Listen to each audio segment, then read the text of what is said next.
Cooking with निराकार यामध्ये आपले स्वागत आहे. या ठिकाणी तिळीची वडी कशी बनवायची हे बघा. कढई छान गरम करून घ्यायची आहे. मग मंद आचेवरती तीळ ही छान 10 ते 15 मिनटं छान अशी भाजून घ्यायची आहे. या पद्धतीने छान आपण भाजून घेणार आहोत.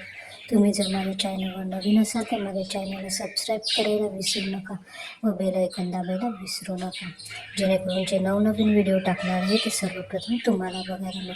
या ठिकाणी तीळ छान भाजून झाल्यानंतर आता आपल्या कढईमध्ये तूप घेणार आहोत. तूप हे आपण 2 चमचे घेतलेले आहे. तूप हे छान असं विरघळून झाल्यानंतर त्यात आता आपण हा गूळ टाकणार आहोत. मंद आचेवरती गुळाचा हा छान असा पाक तयार करून घ्यायचा आहे आणि या गुळाच्या पाकाला हलवत राहायचं आहे, जेणेकरून आपला पाक हा जळणार नाही. व मंद आचेवरती हा पाक छान पद्धतीने 15 मिनटं होऊ द्यायचा आहे. 15 मिनटानंतर आता आपण त्यामध्ये टाकणार आहोत तीळ. तीळ टाकल्यानंतर गॅस हा मंदच राहू द्यायचा आहे. मंद आचेवरतीच त्याला छान 5 मिनटं हलवत राहायचं आहे. हलवलं नाही तर आपला हा पाक व तीळही जळून जाईल किंवा चिटकून जाईल.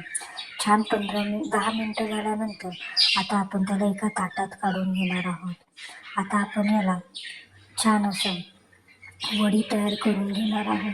थोडीशी थंड झाल्यावर हिला आपण आता छान असं लाटून घेणार आहोत.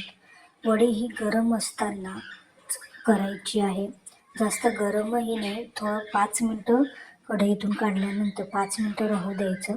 आता याला तुम्ही लाटण्याच्या साहाय्याने लाटू शकतात किंवा चमच्याच्या साहाय्याने पसरवू शकतात. या पद्धतीने व त्याला अशी काप करून घ्यायची आहे. या पद्धतीने आता याची आपण काप करून झाल्यानंतर आपली ही वडी रेडी झालेली आहे. तुम्ही ही वडी जाड किंवा बारीकही करू शकतात. मला जाड करायची होती त्यामुळे मी जाड केलेली आहे. Thank you so much.